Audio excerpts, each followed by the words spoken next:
الحمدللہ رب العالمین وأصلی وأسلم علی نبینا محمد وعلی آلہ وصحبہ اجمعین اما بعد۔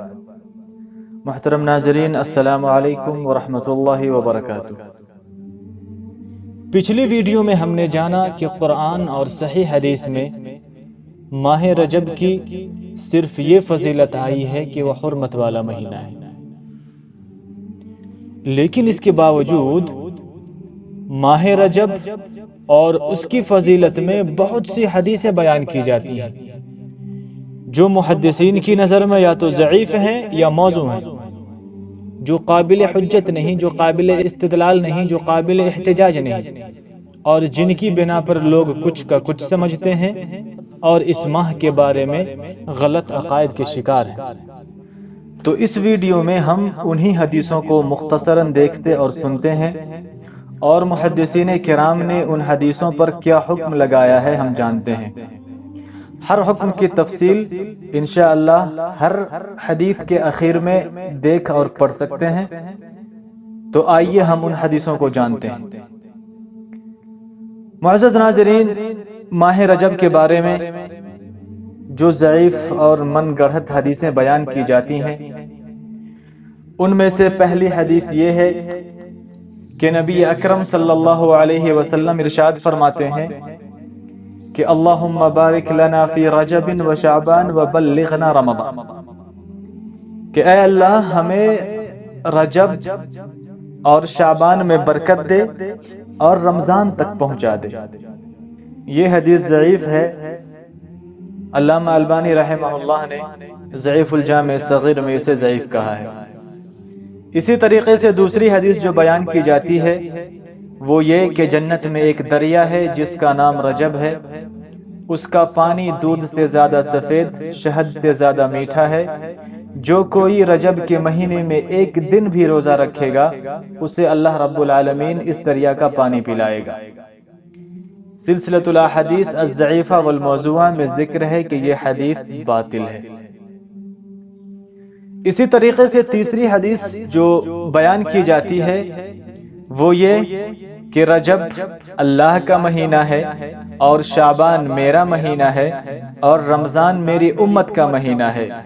ضعیف الجامع صغیر میں علامہ البانی رحمہ اللہ فرماتے ہیں کہ یہ حدیث ضعیف اور ناقابل حجت ہے۔ اسی طریقے سے چوتھی حدیث جو رجب کی فضیلت کے تعلق سے بیان کی جاتی ہے وہ یہ کہ تمام مہینوں پر رجب کی فضیلت اس طرح ہے جس طرح تمام تر اذکار پر قرآن کی فضیلت ہے۔ اس حدیث کے بارے میں حافظ ابن حجر رحمہ اللہ اپنی کتاب تبیین العجب بما ورد فی فضل رجب میں فرماتے ہیں، کہتے ہیں کہ یہ روایت جھوٹی اور من گڑھت ہے۔ اسی طریقے سے پانچویں حدیث جو بیان کی جاتی ہے وہ یہ کہ جس نے رجب کی 27ویں رات میں 12 رکعت نماز پڑھی اللہ اس کے 60 سال کے گناہ مٹا دیتا ہے۔ تنزیہ الشریعہ میں ذکر ہے کہ یہ حدیث ضعیف ہے۔ اسی طریقے سے چھٹی حدیث جو ذکر کی جاتی ہے وہ یہ کہ بے شک رجب میں ایک دن اور ایک رات ایسے ہیں کہ جو اس دن روزہ رکھے گا اور اس رات نماز پڑھے گا تو گویا اس نے 100 سال مسلسل روزے رکھے اور 100 سال مسلسل رات بھر نماز پڑھی۔ اس حدیث کے بارے میں حافظ ابن حجر رحمۃ اللہ علیہ اپنی کتاب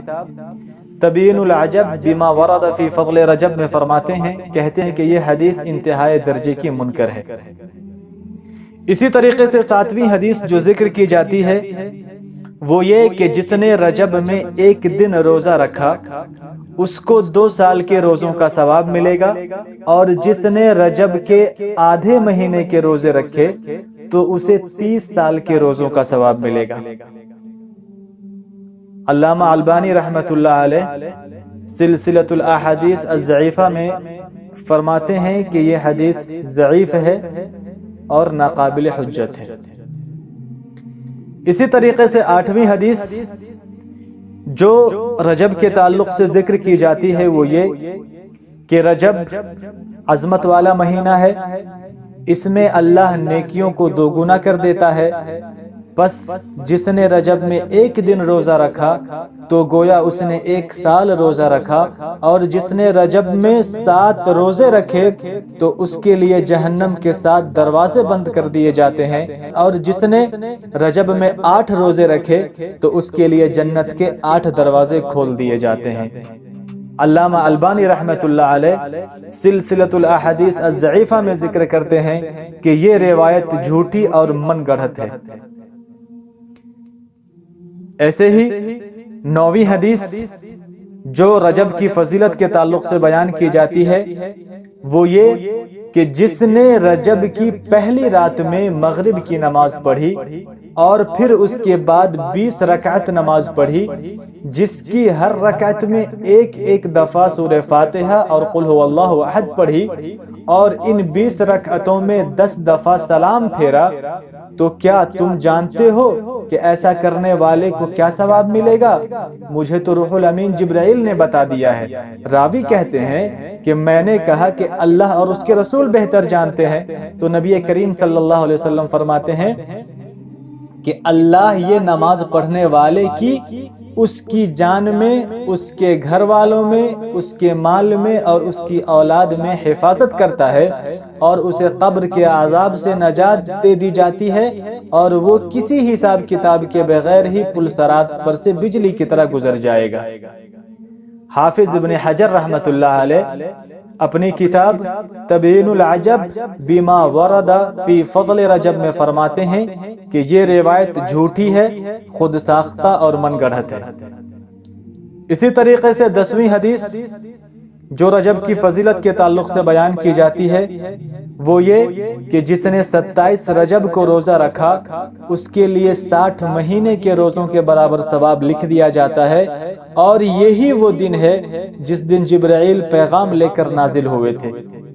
اس حدیث کے بارے میں حافظ ابن حجر رحمۃ اللہ علیہ اپنی کتاب تبیین العجب بما ورد فی فضل رجب میں فرماتے ہیں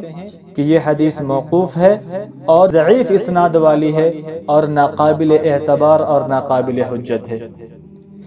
یہ ذکر کرنے کے بعد حافظ ابن حجر رحمۃ اللہ علیہ اپنی اسی کتاب میں بڑی صراحت کے ساتھ لکھتے ہیں کہ رجب کی فضیلت میں، اور نہ ہی اس کے روزوں کی فضیلت میں، اور نہ ہی اس کے کسی دن میں خاص طور پر روزہ رکھنے کی فضیلت میں، اور نہ ہی اس کی کسی خاص رات میں قیام کرنے کے بارے میں کوئی صحیح حدیث ملتی ہے جو قابل حجت ہو۔ اور شیخ الاسلام ابن تیمیہ رحمۃ اللہ علیہ فرماتے ہیں کہ خاص طور پر رجب کے مہینے میں روزہ رکھنے کے تعلق سے جتنی بھی حدیثیں وارد ہیں وہ ساری کی ساری ضعیف ہیں، اور ماہ رجب کی فضیلت میں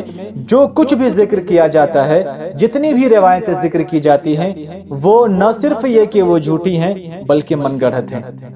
اور ابن قیم رحمۃ اللہ علیہ فرماتے ہیں کہ ماہ رجب کے روزے اور اس ماہ کی بعض راتوں میں نماز پڑھنے کے تعلق سے جو حدیثیں آئی ہیں وہ ساری کی ساری جھوٹی اور من گڑھت ہیں۔ تو معزز ناظرین، اس ویڈیو میں ہم نے ماہ رجب اور اس کی فضیلت کے تعلق سے جو حدیثیں بیان کی جاتی ہے